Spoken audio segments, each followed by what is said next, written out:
Three, two, one. Welcome back to Backward Point Podcast. Pakistan has won their first away series under the Salman Agha captaincy, and for the very first time against West Indies in Fort Lauderdale, in Florida. Backward Point on the ground coverage. My name is Nawaz. Stay with me as always, my brother and co-host. People said Backward Point was the curse. It is because you guys traveled from Toronto to Fort Lauderdale that Pakistan lost. It is because you guys went to the Champions Trophy and Pakistan lost to India. Here we are, Pakistan's first away series win in T20s in a long time. To the haters, I say, now what? Amazing match, amazing atmosphere. Pakistan came out with a bang, won the toss, batted first. A couple of changes. Shaheen Afridi rested, as I mentioned in the last podcast. The Pakistan management is going with a rotation policy where they want to rest their players and have backup players in case they get injured. So we saw Haris come in for Shaheen Afridi. Not really a like-for-like replacement, but I guess Shaheen needed some rest after playing back-to-back matches. Yeah, honestly, this is going to be a two-for for the fans. It's going to be a review of this series, of this game, and then the whole series. I think the game yesterday and the game today indicated that even though it's the same thing I said last time, 3 steps forward, 1 step back, still means you're moving in a forward momentum. And I think it was shown today with an all-round performance. I think Hassan Ali has been out of color, which is fine. It happens to the best of us, honestly. But the way that Pakistan was able to take his downfall and still come out from the other side as winners, we had youngsters like Sufiyan Muqeem step up. You had senior players like Fahim Ashraf come in and do the damage when it needed to be done. And honestly, great clinical performance from Pakistan. This is what I expect from the boys. I mean, we've had off-the-record conversations with a lot of players and management. And the one thing that we have been told by everybody is that these guys are gelling. It's the mindset shift. They're playing positive cricket. It may not look like it right now, but as they keep moving forward towards the Asia Cup, towards the World Cup, the positive momentum will follow. These guys and Basit Khan's hair are all gelling. Yo, Basit's hair, okay, aside, Basit's hair is immaculate. Immaculate. Give me those jeans. Give me those jeans. Give me that hairline. Give it all to me. And it's just like, it was celebratory all over. Everybody was having a great time. We were watching the match with my boy here. We told you that he's going to be a surprise guest, and here he is. Pakistan, the one. Zindabad. Pakistan, Zindabad. Wait. We have you for a sec. From the West Indies point of view, what happened? Across the series or this match only today? Let's go across the series. I think across the series, first things first. Let's give Pakistan their credit. I think sometimes, when we're fans of different teams, we want to look at our own team and say, why didn't they do this and why didn't that? And we're so quick to not focus on the opposition. I think you just heard me recording my one. I don't know how you say surname. Is it Muqeem? Muqeem. Yeah. I thought it was brilliant. I thought it was absolutely brilliant. Across every single match, his control, his flight, we had no answers. And obviously when Jason Holder came out today, he got him, within 2 balls or something like that. And it's weird because those bowlers, you look at his figures and he only took 3 wickets, or 4, but look at his economy. It's 4.5. Yeah. It's crazy. Who got man of the series? Was it Nawaz? Nawaz, yeah. I heard the boys teasing him a bit, but I think 7 wickets. I mean, he got the wickets, and that's why I said it, because Nawaz got the wickets and he deserves the praise. But Muqeem, for me, was the guy who almost controlled proceedings. I feel like West Indies is lacking wrist spinners, and they're also lacking the ability to play wrist spinners. Exactly, yeah. And I don't know Muqeem's story, but I think he highlighted that wrist spin is our kryptonite. But that's not to say that he's not a quality wrist spinner. He is, but you could see we had no answers to what was going on. But I also think what's interesting about the series, and I'm sorry to take up your time, so I'll be quick. Please. What was interesting about the series is I think both of us came into this series in similar trajectories. I think Pakistan just lost to Bangladesh in a T20 series. Obviously, we just got wiped out by Australia. So we both came into this needing questions answered, almost about as much the players' character. Are we buying into the process, etc.? And I think Pakistan have got some answers about their team. I don't think you're the finished article. I don't think they'd say they're the finished article. But I always say that winning is a habit, right? And it was just as it was important for us to try and win, it was important for Pakistan to win, for the players to get into the habit of winning and believing that, right, West Indies had to get 190. We closed it out. Do you know what I mean? What was the first match? I'm trying to remember what it was again. It was 160 something. 176. Yeah. And Pakistan chased it, right? Is that how it went? No, you guys were chasing and See how I've lost already by forgotten 14 it? runs. But yeah, that's it, right. But the thing is, Pakistan have closed games out. And in fact, at the halfway stage, we were talking, and I said to you, if this gets tight, I can see Pakistan choking. Well, actually, they didn't. When there was a point in this match where we were on top. Yep. Halfway stage, we were 90 for 1. And Pakistan at the halfway stage were 82 for none. So technically we were on top. And I tweeted at the time and I said, a good team wins from here. And then I think I said, a good team wins from here, but are West Indies good enough? And actually, let me flip that. A good team can still close the game out from here. And Pakistan closed it out. Yeah. They closed it out. And Hassan Ali, let's give him his props. Because I was looking at Hassan Ali going, oh, don't worry, he's coming. He did say that. I was like, oh, don't worry, he's coming. We're going to lick him down and that's how we're going to win the match. But actually, he came back and he bowled a good last over. Because there was a few Pakistani fans tweeted me when I put West Indies need 25 to win, Hassan Ali's bowling the last over. And there's a few Pakistani fans who were like, you're going to win. And it's like, oh, wow, is that how he's looked at by some fans? But actually, he bowled a good last over. Hassan Ali has a bit of a bad rapport. I think the sort of the hangover that Pakistanis have with the semi-final drop catch, I'm sure you're aware of that, has not really transcended him. Yeah. Which is, it's followed him, honestly. And he has patchy performances here and there. Like you and I were talking about, he's an extreme guy. He's either going to give you 4 overs, 18 for 3, or he's going to give you 4 overs, 58. Yeah. There's no in between. Like we're talking about 1 for 35. Where is that? Like a day. Yeah. Not a good day or a bad day, a day. Yeah. He doesn't have those. I think he's still one of our best bowlers in this format. He is the highest wicket taker in the PSL. He had a great vitality blast. And I just think I'm rooting for his redemption arc. Yeah. I need him to perform well and redeem himself. If he doesn't, we have Abbas Afridi on the bench who can replace him. It's an automatic swap. Do you know what it is with Pakistan though? And I may be talking out of turn, so please correct me if I got it wrong. And because I think West Indies, we do this as well. We sometimes hold players on a pedestal to things that they've done in the past without seeing where they're at now. Do you get where I'm coming from? So like Shaheen Shah Afridi, I know he's on the comeback trail. Like sometimes I think with Pakistani fans, they're like, Shaheen should be there. Yeah. Well, actually, yeah, he might get there again one day, but right now he's here. Do you know what I mean? And let's judge him based on where he's at right now. Yep. And I kind of feel that maybe with Hassan Ali, where I remember the Hassan Ali with the big celebration like that. The Champions Trophy. Yeah. We weren't able to see any of that today, unfortunately. But so yeah, but listen, let me let you finish off. Full credit to Pakistan. I just said on mine that ultimately Pakistan deserved the win across the 3 games. Even yesterday's one, the one we won. Pakistan probably should have won that. That's what probably should have won that. Salman Agha and I were just talking about that. Yeah, in his head, it's a 2.5 half series. So do you know what I mean? And we eked it out in the end. So you can't. I don't think a West Indian fan can look at that and go, "Oh, we could have." No, Pakistan deserved to win.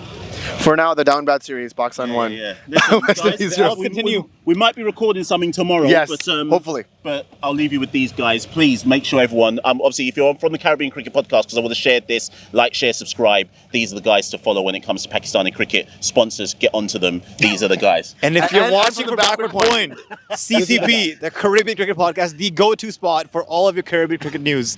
Honestly, it was a lot of fun watching the games with you. Listen, we'll catch up tomorrow. Yeah, we got to do it. Absolutely. All right, cheers. Cool. Thank you, Rich. Yeah, Thanks. right. Bye.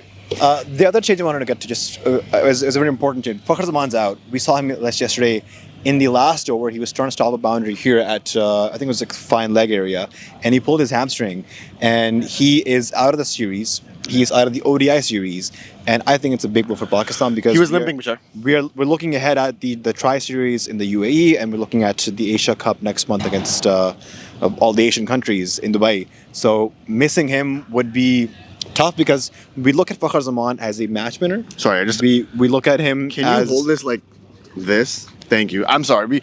A lot of technical issues going on right now. Please bear with us. Bashar, continue. We look at him as a match winner. We look at him as somebody who can be clutch for us and win us matches. So we need him fit. We need him back in the 11. I don't know exactly where he fits because, speaking as of now, going into Pakistan's batting, Sahibzada Farhan is in an absolute beast mode form. Nobody knows what he's on. I'm going to give you his stats for this year. All matches starting in 2025. He's played 25 matches, T20s, 1,283 runs, 55 average, 166 strike rate, 400s, 850s. And this includes him being the highest run scorer of the PSL, runs for Peshawar. And then for the Pakistan team, he's been averaging 38 and a strike rate of 145. Are these Virat Kohli stats? These are amazing stats. This is Sahibzada Farhan? This is Sahibzada Farhan. Honestly, would have thought it was VK. Sorry. I think he has warranted a place to be Pakistan's starting opener, and Pakistan needs to figure out what to do with Fakhar Zaman, Saim Ayub, Mohammad Haris, how to adjust these guys. But that opening start from Saim and Farhan. Look, I want to talk about it a little bit because I think there was adversity right in the start. I think when we were a bit later to the stadium and we saw that on one of the quick info apps that Pakistan were 4 runs or 5 runs in 2 overs, and I was like, dang, I think the ball is staying low again. 130 looks tough. It's going to be tough. All that stuff. And I think as soon as Saim and Farhan settled in, they realized that there's no boogeyman under the dirt. It's all straight. By the way, this is the same pitch used for the 3rd straight match. What I overheard Samuel Badri speak to Michelle in the media box, he mentioned that there was some rain in this ground and the groundsman forgot to cover the pitch. So a bit of water got through, which I think helped make the pitch easier to bat on. Yeah, definitely. And I still think at the end of the day, 180 was a little bit below par. The way these guys were batting, I think 200 was on the cards.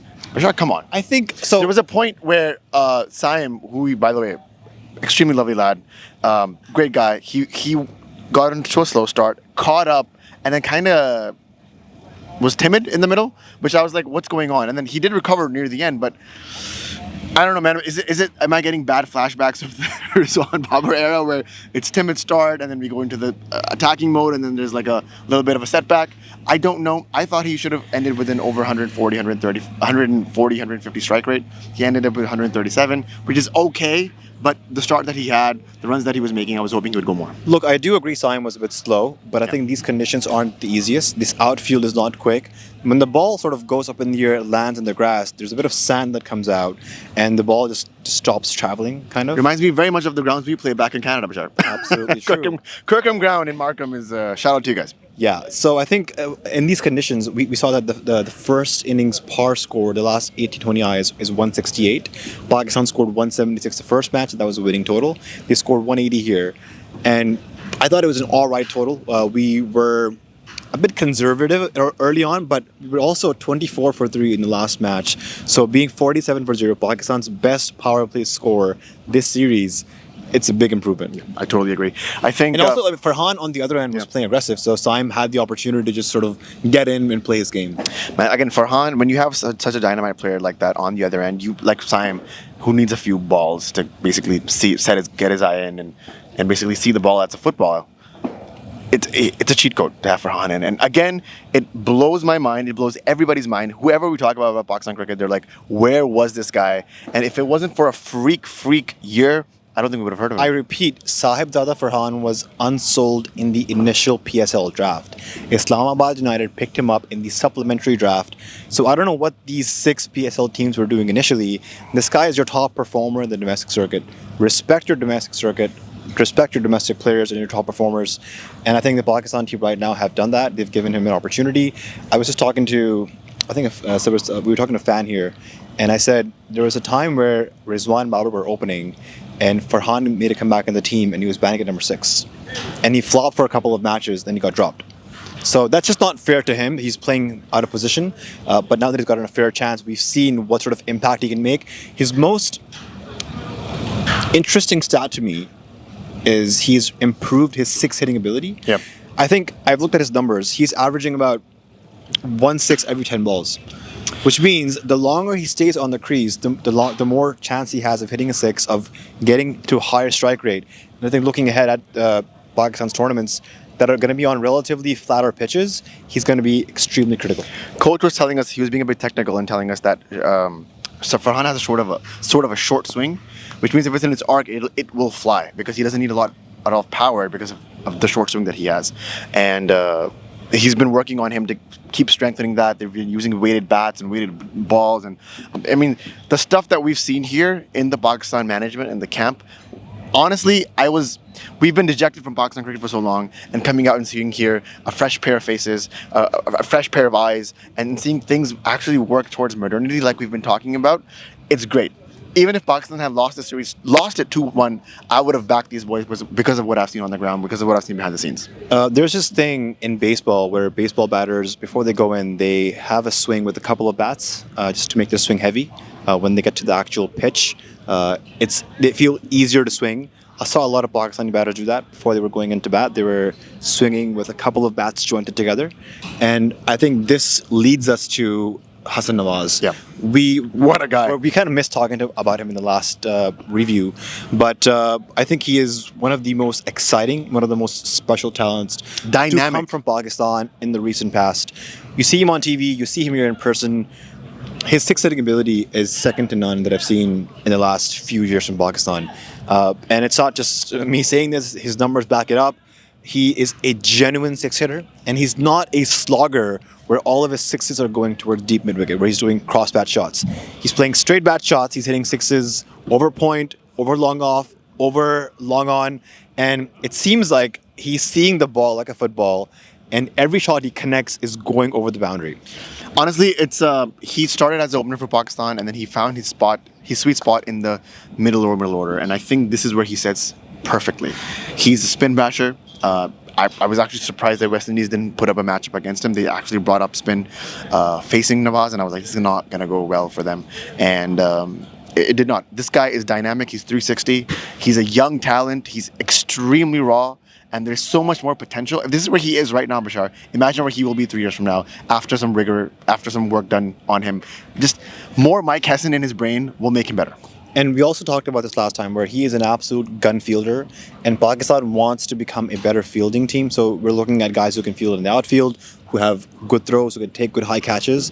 And Hasan Nawaz is one of those guys. The ground we're in right now, the square boundaries on the sides are massive.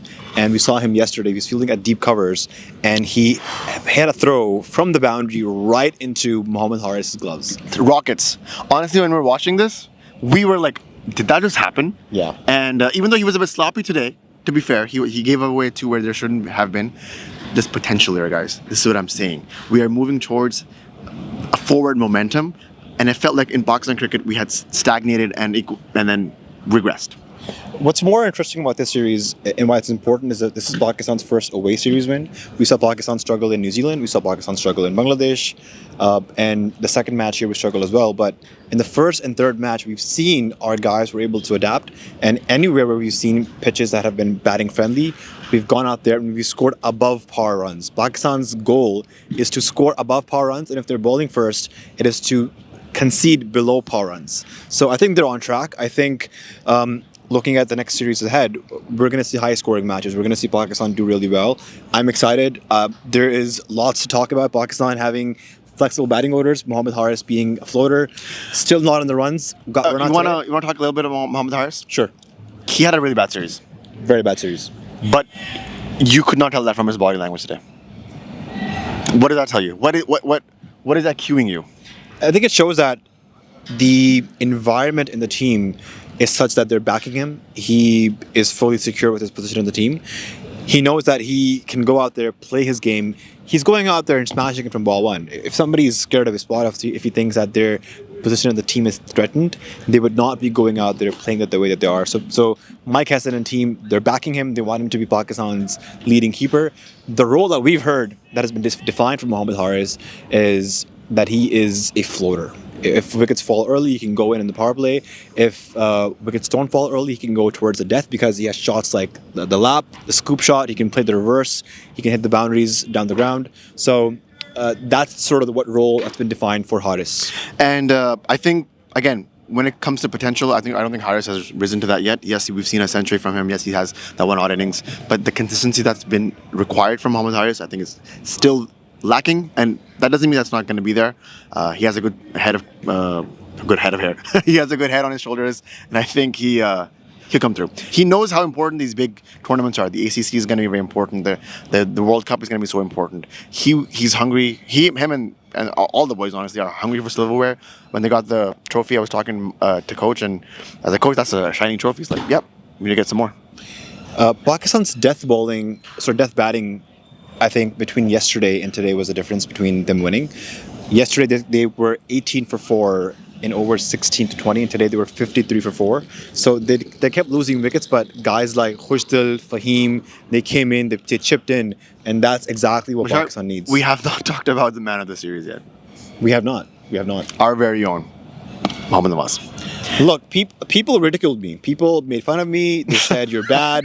How are you playing cricket? They made fun of you. They were like, "Oh, this whole thing is staged. How could you leave a ball? How could you get out to Mohammad Nawaz twice in 6 balls? This is how. He's good. He is so good. He was the man of the series." I mean, I was looking at the boys and they were teasing him a little bit about that, and Saim was teasing him as well because Saim had an exceptional series as well. I think he deserved it. I think when it comes down to it, the bowling wins you series, wins you tournaments, and the spells that he had, even in the previous game, he kind of brought it back for Pakistan there in the middle, and he applies the squeeze. He's very economical. He bowls with a lot of not only variation but a lot of intellect. And that's not much you can say about Pakistani bowlers, but he comes in with a plan and he executes them and he bowls according to his field.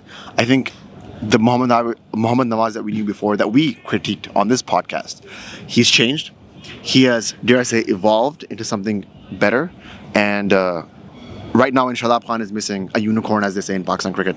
Mohammad Nawaz is trying his best to fill in those shoes, and he may not have gotten all the way there, but he's getting there. His first over today went for 17, but he finished his spell with 3 overs, 1 for 33. So it was a good comeback. Initially, I thought Pakistan didn't really bowl too well. Jewel Andrew, who we've talked to a lot of Caribbean cricket correspondents here, they say he's the next big thing. Yeah. I looked at his stats. I couldn't see anything compelling, but you see him bat in real time, and this guy has shots. Which has the confidence. Coming down the track, 18 years old. Hitting Hassan Ali, a Champions Trophy series winner, over covers, over square. I mean, if you have that kind of confidence right now, sky's the limit, right? And I'm just hoping that West Indies cricket really takes care of this kid because he's something else. Really good to see Haris drove today. He came in the power play. He put a halt on the run scoring. His death bowling was good. His speeds were decent. He was bowling at 144, 143 kilometers an hour. Wide Yorkers were on spot. So Pakistan in the death overs have been struggling in the recent past. It's very important we get guys like Haris Rove, Hassan Ali, Shaheen Afridi, some more game time, some more practice. Pakistan's focus in the death overs right now is to nail those Yorkers, and I think that comes with immense practice and match simulation. So I feel like if our guys play more matches, play pressure games, we'll win this match. I think Pakistan in the past, I want to generalize, in the past few years have crumbled under pressure. Yeah. Whether it be against India in the 2022 T20 World Cup, 48 off 18. He did not have to go there. Or, he did. If it be more matches where Pakistan is ahead towards the death overs and not able to close those matches off, we need Haris Rove, we need Hassan Ali, Abbas Afridi, Shaheen Afridi to come in and close those matches out and win games for us. Hassan Ali had a bad series, but is this indicative of where his form is, or is this just a bad patch right now? So awkward patch, I would say. It looks like he's going through something. I don't know what it is. I don't know. We saw him today this morning before the match, and he seemed a bit dejected. A bit down. I think he was disappointed what happened yesterday. I think he's one of the most hardest working guys. You see him on the field. He's running everywhere. He's diving. There's two people that I think are working 3x, honestly, than anybody else is. And I can say that for a fact, or my opinion. It's Haris Rove and Hassan Ali. These guys, you gotta understand their background, and I know everybody comes from a impoverished background, hardworking background, etc., etc. But these guys, Haris Rove used to play tee-ball cricket, guys. I know a bunch of you guys right now play tee-ball cricket. Can you bowl against the West Indies side? I don't think so. What he's done to his body and made sure that he sticks to those disciplinary acts has been revolutionized. Honestly, we give Virat Kohli so much credit. Haris Rove needs to be studied, and same Hassan Ali. This guy is lean with a capital L. I haven't seen him eat any junk food. Well, we've seen him around. People are having coffee and whatnot and relaxing. He makes sure he knows what he eats. His body percentage is low. He's so fit, man. Like, you shake his hand and you're like you're yourself shook. So a bad patch like this will not undercover all the hard work that he's doing behind the scenes, and I think it'll come back. I loved how Salman Agha got a few overs in from Fahim Ashraf today. When you bring in a 6th bowler, it gives cushion to the other 5 bowlers that you have. For example, yesterday, I thought Salman should have brought in Fahim for at least 1 or 2 overs. Clearly, Hassan Ali was not having a good day, so he could have gotten Fahim to bowl a couple of his overs. Yeah. That didn't happen. Today, he brought Fahim in early, 2 overs, 13 runs. And then I think the star of this entire series, the last series, who we have to talk more about, is Sufiyan Muqeem. Oh, man. What a revelation. Pakistan's first left arm unorthodox spinner, bowling with variation, bowling with brains, and he's still so incredibly young. His future is extremely bright. Yeah, we met him, and I dabs him, right. I went for a hug, and he shook. That's how young and light he is. So there's a lot more work to go into the diet of it all. But If he got injured, I would have. yeah, a backward point would have been. I would have injured you. I think a lot of fans would have been really upset about that. But very lovely guy. He knows his head is in the game, Bashar. He zones in, man. He like focuses in. He locks in so hard before the game, and then after the game, he's a completely different person. That's the sort of person you need to just focus in, tunnel vision at the game. I saw some aggression from him today as well when he was bowling. I love that. There was a delivery where it was hit straight back at him. He caught it, threw it right back at, I think it was Roshan Chase? I think it was Chase. And Chase, 3 deliveries later, retired out. So it worked. This is the sort of aggression that you need. It's positive aggression. It's not aggression in the sake of aggression, but these guys are building up to something, and I'm excited to see what that is. Sufiyan Muqeem 4.91 economy this series. I wish, that is also a credit to West Indies and their inability to play spin. as we talked about, yes. We talked to Mash about this just right now. They don't have wrist spinners in their team, or even in the Caribbean. They have to get Gudakesh Moti to be their wrist spinner, playing that role essentially. So they don't have wrist spinners in the team. They can't play wrist spinners on other teams. It's not a good combination. Yeah, and this is sad because West Indies used to be a team that used to dominate spin. They used to have slow, low wickets. They used to churn a bunch, dusty wickets, and now it's just it's seeing West Indies cricket is just a sort of an omen for how bad things can get if you don't pay attention to your board, if you don't pay attention to your structure. It is a foreshadowing for all the quote unquote tier 2 teams that Pakistan is unfortunately in. That if the shit hits the fan, this is how bad it can get. And I just feel for Mash, man. He's working really hard about it, and I hope West Indies eventually give him some sort of win to celebrate. Saim Ayub has been a revelation with the ball. Well, he's been bowling pretty good in the recent past, but we've seen him today in this series play the role of a 5th bowler. He bowled 4 overs today, 4 overs yesterday, and it seems like Pakistan is replacing the role that Abrar had in the team with Saim Ayub, a finger spinner. And what Saim does really well is that to a righty, he bowls finger spin that goes away. Yeah. And to a lefty, he'll come around the wicket and spin the ball away from him. Again, this is very one tip, tape ball, terrace cricket. Yeah. This is a guy who can do both of it because this is basically what you do in Karachi. We talked to Saim a fair bit after the game, and very lovely lad, and we were basically chatting up the whole Karachi-ness of it all, about how like 3 guys from Gulistan and Johar are standing here in Florida. One's playing, one's covering cricket. What is happening? And it was one of those things where, the tape ball of it all. I know people from Karachi, from Pakistan, they know exactly what we're talking about. When you're playing with your cousins indoors, raining outside, you're doing the finger spin where that goes in and that goes out. And he's just translated that over into international cricket. Let's do a series review, look back. What have you been doing, Bashar? Looking back at what Pakistan has learned this series. Let's get the water. Okay. I think quick learnings for Pakistan to be more adaptable. Second game, I think Pakistan should have closed it out as well. We're talking about Pakistan winning against West Indies. West Indies, who I think have won 3 out of their last 20 matches. They're not a good T20 team. I asked a question to Shea Hope in the post-match. I asked him, West Indies... I heard you pissed him off. Just pissed him off. I asked him, when you look at the West Indies cricket team, they are up there in terms of exporting players to all the top franchise leagues. But it seems like when they come together to play for the West Indies, they're not able to sync together, to click together. Why is that? You asked him this? And his response was, if I knew that, we'd be winning more matches. Wow. And then he went into detail saying that... But you said he was pissed. Was that like... I think, his response was, if I knew that... Was it like a fun way he said, or was it cold? Or like it was kind of cold. Straight face? It was straight face. Dang, bro. He's like, if I knew that, Bashar be splitting up these Caribbean cricket. I was curious. I was genuinely curious. You look at all the IPL teams, the PSL teams, MLC, Puran is playing, Rutherford is playing, Shefford is playing, Jason Holder, one of the best players in the PSL this season, and they come in together and they have won 3 of their last 20 matches in T20s. Yeah. So there's something going on. There's something off, and I hope a better West Indies cricket team is good for cricket all around. I agree. Mash and I were just talking about this the entire game, that these two sides should be top 6, top 5 in the world right now to make it competitive for everybody else. Right now, where they are scraping the bottom of the barrel, it's tough. At least for Pakistan, I can vouch. I think these guys are moving in the right direction, into forward momentum, as we call it.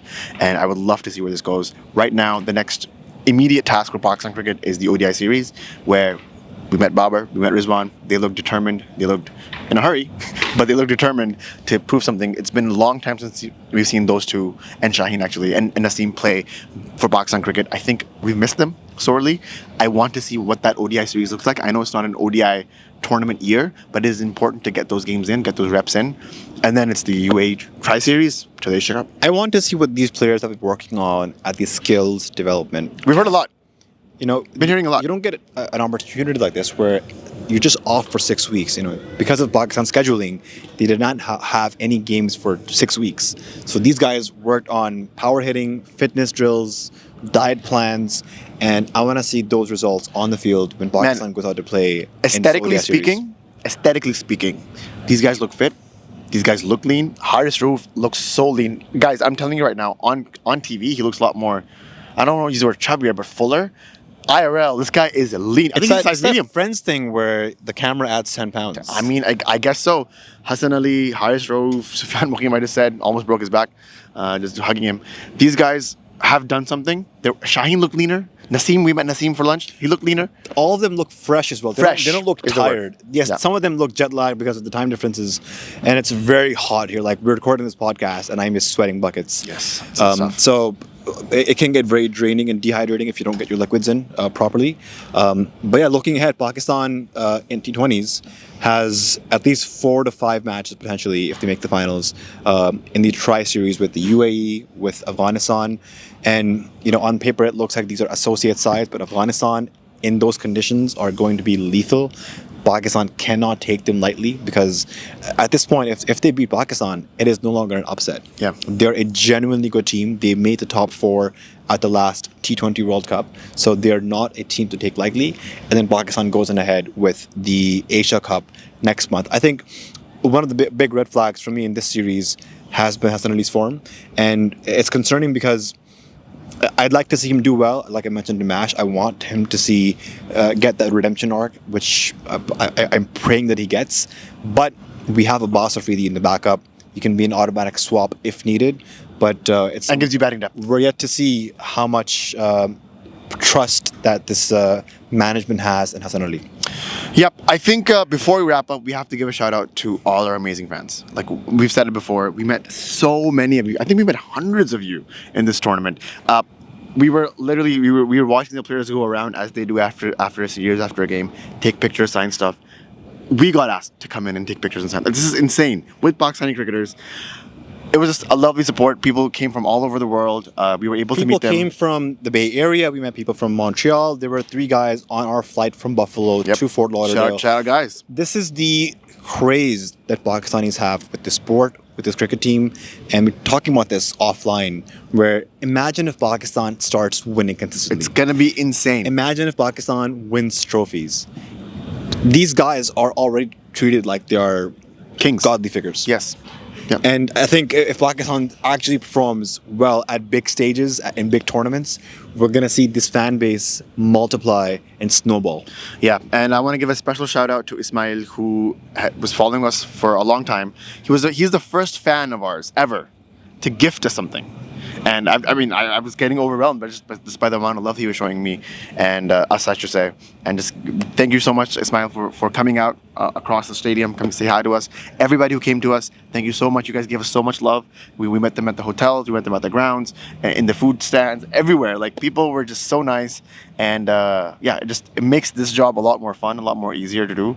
And thank you guys. It still feels crazy that, you know, the podcast we started has gotten this far. And right now we're like in the middle of the stadium recording this episode. We had a chance to meet a lot of the players that we kind of know at this point. We gave them hugs. We congratulated them. They were congratulating us. Yeah, we were just Fun. I was joking with Agha before the press conference of what questions to ask him, and he was like, "Bro, just ask me whatever. You know, it's chill."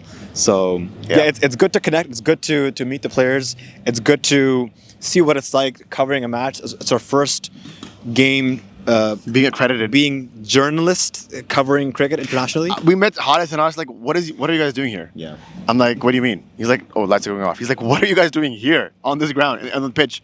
And it's just one of those things where I was like, bro, I don't know.